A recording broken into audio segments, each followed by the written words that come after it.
Hello दोस्तों। आज हम एक नई कहानी सुनने जा रहे हैं जिसका नाम है मोती का श्राप। चलिए सुनते हैं इस कहानी को।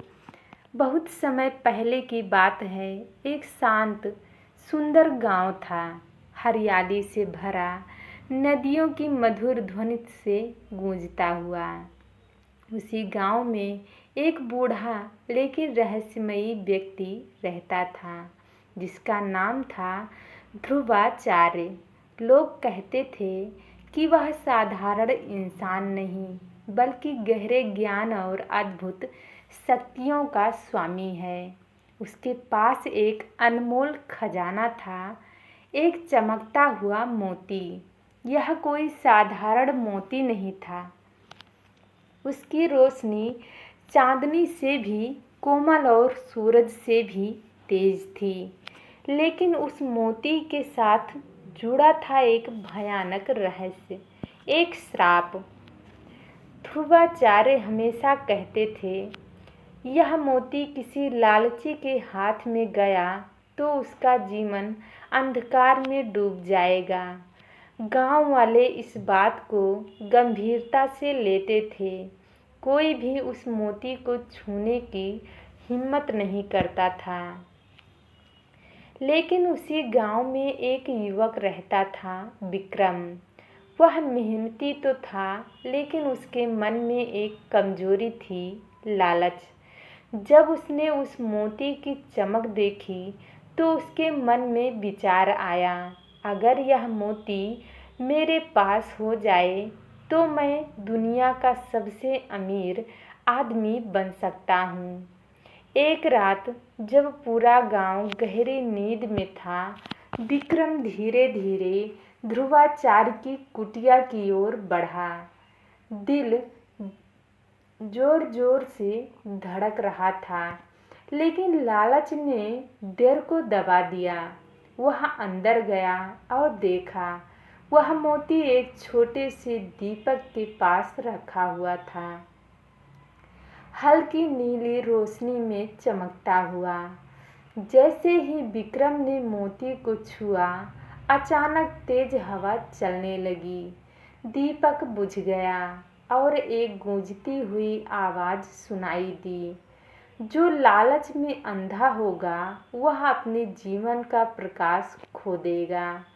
विक्रम डर गया, लेकिन फिर भी मोती लेकर भागा। पहले ही दिन से विक्रम की जिंदगी बदलने लगी।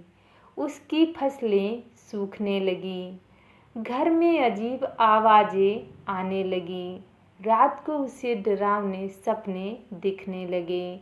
धीरे धीरे उसका शरीर कमजोर होने लगा। उससे भयानक बात यह थी कि उसकी आंखों की रोशनी कम होने लगी। विक्रम समझ गया, यह उसी मोती का श्राप है। आखिरकार वह घबराकर ध्रुवाचार्य के पास गया और सब सच बता दिया। उसकी आंखों में आंसू थे। मुझे माफ़ कर दीजिए, मैंने लालच में आकर बहुत बड़ी गलती कर दी।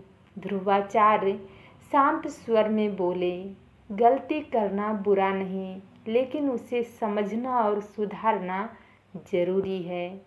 ध्रुवाचार्य ने कहा, अगर तुम सच में इस श्राप से मुक्त होना चाहते हो तो तुम्हें 3 काम करने होंगे। पहला, जिससे तुमने छीना है उसे लौटाओ। दूसरा, किसी ज़रूरतमंद की बिना स्वार्थ मदद करो। तीसरा, दिल से अपने लालच को छोड़ दो। विक्रम ने बिना देर किए मोती वापस कर दिया। फिर उसने गांव के गरीब लोगों की मदद शुरू की। किसी को खाना दिया, किसी की फसल में हाथ बटाई, किसी बीमार की सेवा की। धीरे धीरे उसका मन बदलने लगा। एक दिन जब उसने एक भूखे बच्चे को खाना खिलाया, उसी समय उसकी आंखों में फिर से रोशनी लौट आई। उसी क्षण आसमान में हल्की चमक हुई और वह आवाज़ फिर गूंजी। जिसने अपने भीतर के अंधकार को हराया वही सच्चा प्रकाश पाता है। श्राप समाप्त हो चुका था। कहानी की सीख। विक्रम अब पहले जैसा नहीं रहा। विक्रम अब पहले जैसा नहीं रहा। वह समझ चुका था, लालच हमेशा विनाश लाता है। सच्ची खुशी दूसरों की मदद में है। गलती सुधारने से इंसान महान बनता है। और वह मोती अब भी ध्रुवाचार्य के पास सुरक्षित है। लेकिन अब गांव वाले उससे डरते नहीं, बल्कि उसका सम्मान करते हैं। अगली कहानी, निर्गर्भ का जीवित मोती। बहुत पुराने समय में पहाड़ों और समुद्र के बीच बसा एक अनोखा नगर था, नीरकुंज। इस नगर की सबसे बड़ी खासियत थी उसकी सुनने वाली हवा। सुनने वाली हवा। लोग कहते थे कि यहाँ हवा भी आपकी बातों को याद रखती है। लेकिन इस नगर का असली रहस्य था नीरगर्भ का मोती। यह मोती कोई चमकने वाली चीज भर नहीं था, यह जीवित था। यह इंसान के इच्छाओं को नहीं, बल्कि उसके असली इरादों को सुनता था। इस मोती की रक्षा करता था एक शांत प्रहरी, आर्यवर्त। वह किसी साधु जैसा नहीं दिखता था, बल्कि एक साधारण मछुआरे जैसा था। पर उसकी आंखों में गहराई थी, जैसे समुद्र खुद उसमें बसा हो। एक दिन नगर में आया एक युवक, ईहान। वह बाहर से बहादुर और मददगार लगता था, लेकिन अंदर से वह अपनी पहचान बनाना चाहता था, किसी भी कीमत पर। उसे जब मोती के बारे में पता चला तो उसने सोचा, अगर यह सच में इच्छाएं पूरी करता है तो मैं सबसे महान बन जाऊंगा। रात को वह चुपके से मोती के पास पहुंचा। जैसे ही उसने मोती को छुआ, उसके चारों ओर धुंध फैल गई। उस धुंध में उसे खुद का एक और रूप दिखा, एक ऐसा ईहान जो सिर्फ दूसरों की तारीफ के लिए काम करता था, जो मदद भी दिखावे के लिए करता था। ईहान घबरा गया। यह क्या है? हवा में धीमी आवाज आई, यह तेरे मन का दर्पण है। पहला सत्य। ईहान ने फिर भी मोती को उठाया। इस बार पूरा दृश्य बदल गया। वह खुद को भविष्य में देखने लगा। वह बहुत प्रसिद्ध था, लोग उसके नाम लेते थे, लेकिन वह अकेला था। उसके पास सब कुछ था, पर कोई अपना नहीं। फिर दृश्य बदला। उसने देखा कि उसकी वजह से कई लोग दुखी हुए थे। उसने अपने फायदे के लिए दूसरों को पीछे छोड़ दिया था। ईहान की आवाज़ कांप गई। क्या यह मेरा भविष्य है? आवाज़ फिर आई। यह तेरे रास्ते का परिणाम है। दूसरा सत्य। अब ईहान डर चुका था, लेकिन उसने मोती को छोड़ने के बजाय और कसकर पकड़ लिया। तभी मोती की चमक काली पड़ने लगी और उसकी हथेली में जलन होने लगी। लेकिन यह आग बाहर नहीं, अंदर जल रही थी। उसे महसूस हुआ उसका दिल भारी हो रहा है, उसके अंदर एक खालीपन फैल रहा है। आवाज़ इस बार कठोर थी।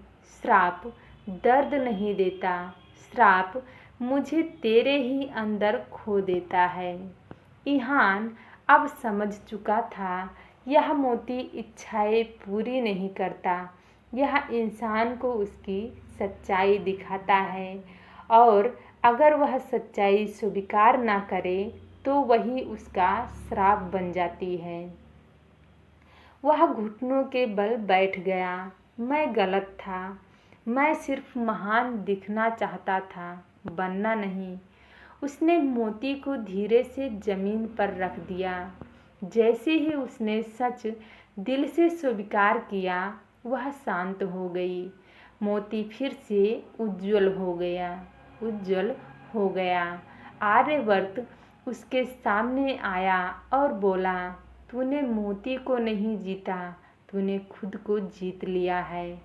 ईहान की आंखों में अब कोई लालच नहीं था, बस एक सच्ची शांति थी। इस कहानी का अलग जादू सीख। यह मोती इच्छा पूरी करने वाला नहीं, बल्कि सच्चाई दिखाने वाला जादू था। श्राप बाहर नहीं, इंसान के अंदर पैदा होता है। सबसे बड़ी जीत अपने असली इरादों को पहचानना है। नीरकुंज पहले जैसा नहीं रहा था। हवा अब भी बहती थी, पर उसमें वो सुनने वाली शांति नहीं थी। लोग बातें करते, लेकिन जैसे कोई उन्हें समझ नहीं पा रहा था। और सबसे बड़ी बात, नीरगर्भ का जीवित मोती गायब हो चुका था। मोती के गायब होते ही एक अजीब बदलाव शुरू हुआ। लोग अपनी ही बातों को भूलने लगे, वादे टूटने लगे, लेकिन किसी को याद नहीं रहता। सच्चाई और झूठ में फर्क धुंधला हो गया। नगर में पहली बार डर नहीं, भ्रम फैल गया। आर्यवर्त ने महसूस किया, यह चोरी नहीं,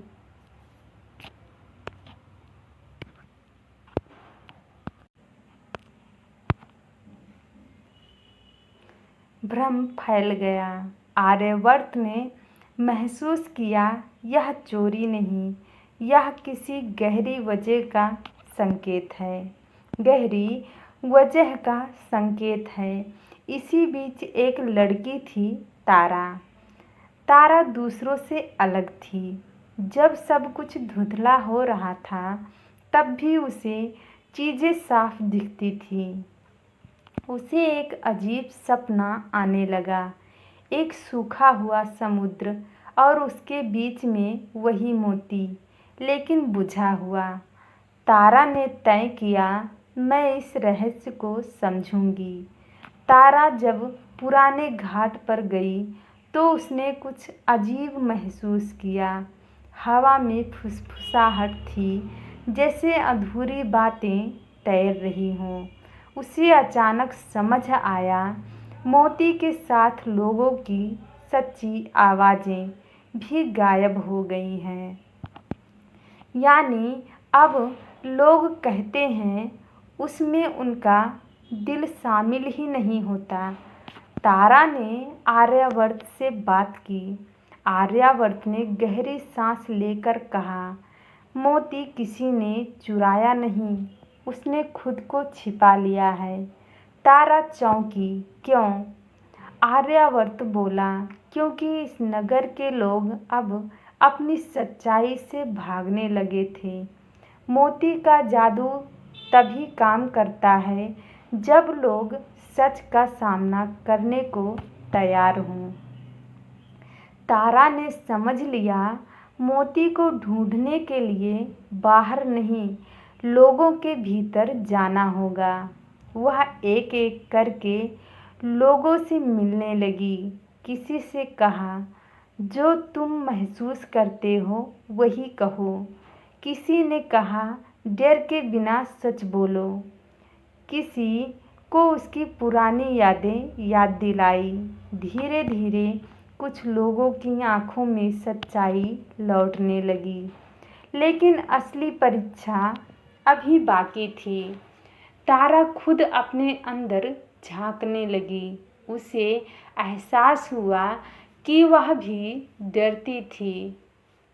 उसे भी कभी कभी दूसरों की मंजूरी चाहिए होती थी। वह खुद से बोली, अगर मैं भी सच से भागूंगी तो यह सब बेकार है। उसने अपने सबसे बड़े डर को स्वीकार किया। उसी क्षण सूखे समुद्र का सपना टूट गया और नीर गर्भ का मोती फिर से प्रकट हुआ। लेकिन इस बार वह पहले जैसा नहीं था। अब वह और शांत था और उसकी चमक बाहर नहीं अंदर महसूस होती थी। आर्यवर्त मुस्कुराया। मोती वापस नहीं आया। लोग फिर उसे उसके योग्य बने हैं। अब नीरकुंज बदल चुका था। लोग कम बोलते थे लेकिन सच्चा बोलते थे। हवा अब भी सुनती थी लेकिन अब वह दिल भी सुनते थे। लेकिन अब दिल से भी सुनते थे और तारा वह इस नगर की नई रक्षक बन गई।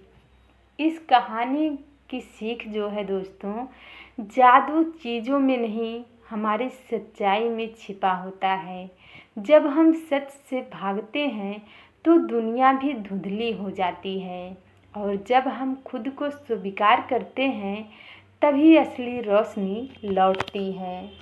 अगली कहानी है हमारी आराध्या, एक दिव्य शक्ति। चलिए सुनते हैं इस कहानी को। बहुत समय पहले पहाड़ों और घने नीले जंगलों के बीच एक रहस्यमयी भूमि थी, विराश्रय। इस भूमि की सबसे बड़ी विशेषता यह थी कि यहाँ हर इंसान के भीतर एक अदृश्य ऊर्जा होती थी जिसे आत्म प्रकाश कहा जाता था। लेकिन वह शक्ति तभी जागती थी जब व्यक्ति अपने डर, क्रोध और मोह पर विजय पा ले। उसी भूमि में एक साधारण सी लड़की रहती थी, आराध्या। आराध्या बाकी बच्चों जैसी नहीं थी।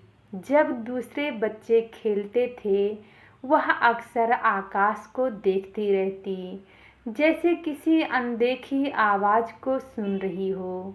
गांव के लोग उसे अजीब समझते थे, लेकिन उसकी दादी हमेशा कहती, तू अलग है इसलिए कमज़ोर नहीं, तू अलग है इसलिए तू ही सबसे मजबूत बन सकती है। एक रात जब पूरा गांव सो रहा था, आराध्या को एक सपना आया। उसने देखा एक विशाल काला तूफान पहाड़ों के उस पार से उठ रहा है और धीरे धीरे पूरी विराश्रय भूमि को निगल रहा है। उस तूफान के बीच एक आवाज़ गूंजी, जिसके भीतर प्रकाश जागेगा वही अंधकार को रोकेगा। आराध्या अचानक उठ बैठी। उसका दिल तेज धड़क रहा था। उसे पहली बार एहसास हुआ यह कोई साधारण सपना नहीं था। अगली सुबह बिना किसी को बताए आराध्या उस पहाड़ की ओर निकल पड़ी जहाँ से तूफान आ रहा था। रास्ता आसान नहीं था। घने जंगल, खामोश घाटियाँ और अजीब परछाइयाँ उसका पीछा कर रही थी। रास्ते में उसे एक बूढ़ा साधु मिला जिसकी आंखों में गहराई थी। साधु ने पूछा, कहाँ जा रही हो बच्ची? आराध्या ने कहा, मैं उस अंधकार को रोकने जा रही हूँ जो सब कुछ खत्म कर देगा। साधु मुस्कुराया, अंधकार बाहर नहीं होता, वह पहले भीतर होता है। क्या तुमने अपने भीतर के डर को हराया है? आराध्या चुप हो गई। 3 परीक्षाएं। साधु ने उसे आगे बढ़ने से पहले 3 परीक्षाएं दी। डर की परीक्षा। उसे एक गुफा में भेजा गया जहां उसके सबसे बड़े डर सामने आए, अकेलापन, असफलता और अपनों को खोने का भय। लेकिन इस बार वह भागी नहीं। उसने उन डर को स्वीकार किया और तभी गुफा रोशनी से भर गई। दूसरा था क्रोध की परीक्षा। एक दृश्य सामने आया जहां लोगों ने उसे अपमानित किया, उसे कमज़ोर कहा। उसका मन गुस्से से भर गया, लेकिन उसने खुद को रोका और समझा, क्रोध उसे कमज़ोर कर रहा है। जैसे ही उसने क्रोध छोड़ा, उसकी ऊर्जा और मजबूत हो गई। तीसरा है मोह की परीक्षा। उसे दिखाया गया कि अगर वह वापस लौट जाए तो उसे एक सुखी जीवन मिलेगा, परिवार, आराम, सब कुछ। लेकिन उसने समझा अगर वह लौट गई तो पूरी भूमि नष्ट हो जाएगी और उसने त्याग चुना। शक्ति का जागरण। तीनों परीक्षाएं पूरी होते ही आराध्या के भीतर की आत्म प्रकाश जाग उठी। उसके शरीर से हल्की सुनहरी रोशनी निकलने लगी। साधु ने कहा, अब तुम केवल आराध्या नहीं, तुम वह शक्ति हो जो संतुलन बनाए रखती है। जब वह पहाड़ के शिखर पर पहुंची तो उसने देखा वह तूफान कोई प्राकृतिक आपदा नहीं था, बल्कि एक पुरानी शक्ति थी जो लोगों के डर और नफरत से बनी थी।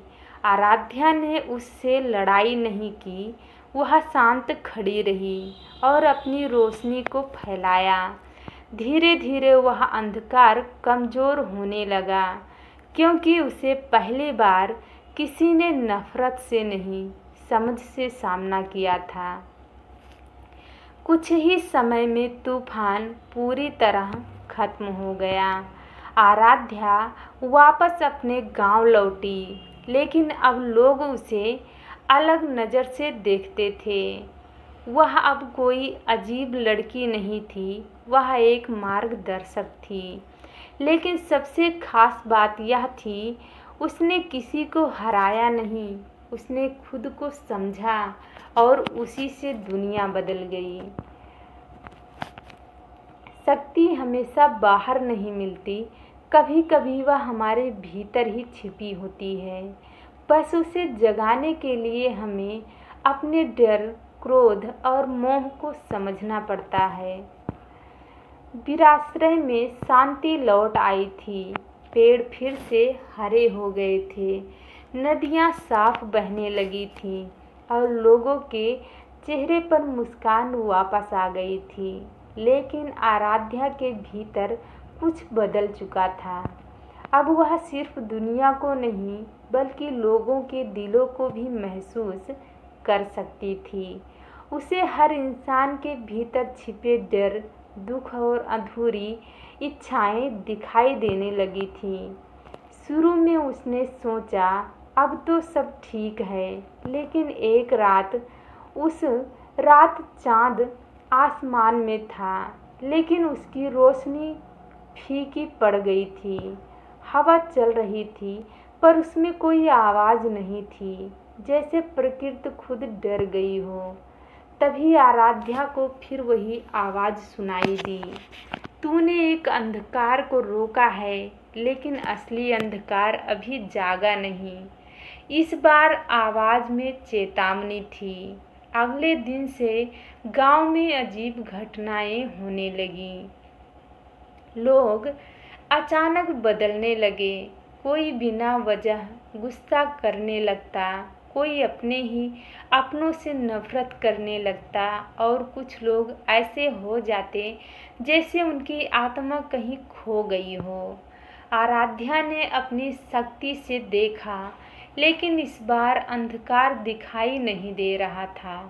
वह समझ गई यह कोई बाहरी शक्ति नहीं, यह अदृश्य छाया है जो लोगों के मन के भीतर छुपकर उन्हें नियंत्रित कर रही है। आराध्या फिर उसी पहाड़ पर गई जहां उसने पहली बार शक्ति पाई थी। वहां वही साधु फिर से प्रकट हुआ। इस बार उसके चेहरे पर मुस्कान नहीं थी। उसने कहा, जिसे तुम ढूंढ रही हो उसे अनंत छाया कहते हैं। यह कोई साधारण अंधकार नहीं, यह हर उस भावना से जन्म लेती है जिसे लोग दबा देते हैं, दर्द, पछतावा, ईर्ष्या। आराध्या ने पूछा, तो इसे खत्म कैसे किया जाए? साधु ने धीरे से कहा, इसे खत्म नहीं किया जा सकता, इसे केवल समझकर स्वीकार किया जा सकता है। इस बार आराध्या को किसी पहाड़ या जंगल में नहीं जाना था, उसे लोगों के दिलों में उतरना था। वह एक एक करके उन लोगों के पास गई जो बदल चुके थे। वह उनसे लड़ती नहीं थी, बल्कि उनकी बातें सुनती थी। एक आदमी जो गुस्से में था, वह असल में अपने खोए हुए बेटे के दर्द से टूट चुका था। एक औरत जो नफरत से भरी थी, वह सालों से अपमान सह रही थी। एक बच्चा जो चुप हो गया था, वह डर के कारण खुद को बंद कर चुका था। आराध्या ने महसूस किया, यह छाया लोगों की दुश्मन नहीं, बल्कि उनकी अनकही भावनाओं की परछाई है। लेकिन तभी एक विशाल रूप उसके सामने आया, पूरा काला, बिना चेहरे के। वह अनंत छाया थी। उसने कहा, तू मुझे खत्म नहीं कर सकती, क्योंकि मैं हर इंसान के भीतर हूँ। इस बार भी आराध्या ने लड़ाई नहीं की। उसने अपनी आंखें बंद की और पहली बार उसने अपने भीतर झांका। उसे भी अपने डर, अपने संदेह और अपनी कमजोरी दिखाई दी। लेकिन उसने उनसे भागने की बजाय उन्हें स्वीकार किया। जैसे ही आराध्या ने खुद को पूरी तरह स्वीकार किया, उसकी रोशनी बदल गई। अब वह तेज नहीं, बल्कि शांत और गहरी हो गई थी। उस रोशनी से अनंत छाया को खत्म नहीं किया। उस रोशनी ने अनंत छाया को खत्म नहीं किया, बल्कि उसे संतुलित कर दिया। छाया धीरे धीरे शांत हो गई और फिर गायब हो गई। अब आराध्या को समझ आ गया था, दुनिया में अंधकार को खत्म नहीं किया जा सकता, क्योंकि वह हर इंसान का हिस्सा है।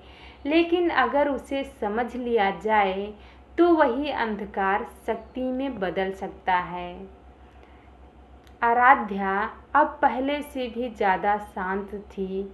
वह जानती थी, यह सफ़र कभी खत्म नहीं होगा, क्योंकि हर दिन हर इंसान के भीतर एक नई रोशनी और एक नई छाया जन्म लेती है। अनंत छाया के शांत होने के बाद विराश्रय में सब कुछ सामान्य दिख रहा था।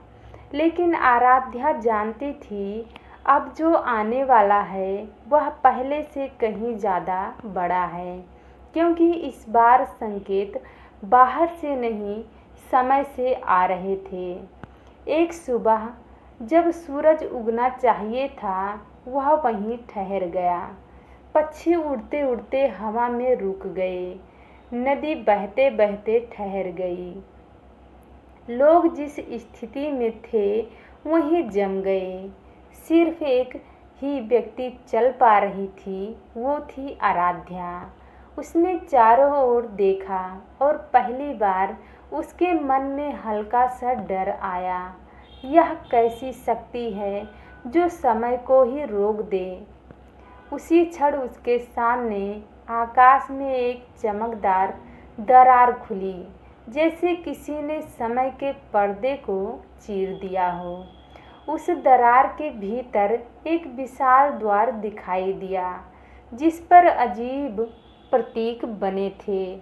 ना सूरज, ना चाँद, बल्कि कुछ ऐसा जो दोनों से परे था। जैसे ही आराध्या उस द्वार के पास पहुंची, एक गूंजती हुई आवाज़ आई, काल चक्र में प्रवेश करने वाली, तुम्हें जानना होगा कि तुम कौन हो सच में। जैसे ही उसने द्वार को छुआ, वह एक नई दुनिया में पहुंच गई। यह कोई साधारण जगह नहीं थी, यह समय का केंद्र था, जहाँ अतीत, वर्तमान और भविष्य एक साथ मौजूद थे। वहाँ उसे अपने ही 3 रूप दिखाई दिए। अतीत की आराध्या वह छोटी लड़की जो डरी हुई थी, अकेली थी।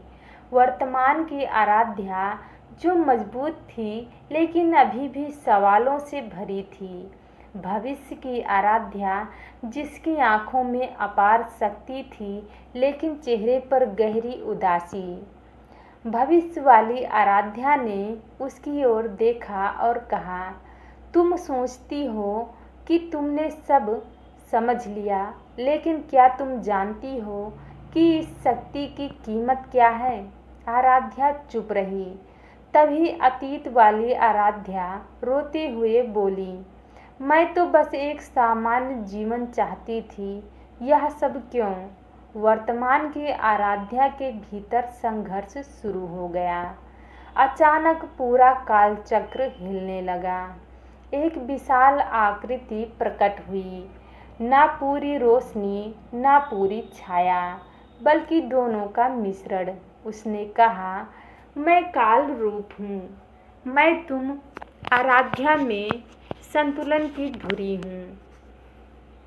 मैं काल रूप हूँ और तुम आराध्या मेरे संतुलन की धुरी हो। आराध्या ने पूछा, तो क्या मेरा जीवन सिर्फ एक जिम्मेदारी है? काल स्वरूप ने उत्तर दिया, नहीं, यह एक चुनाव है। आराध्या के सामने 2 रास्ते रखे गए।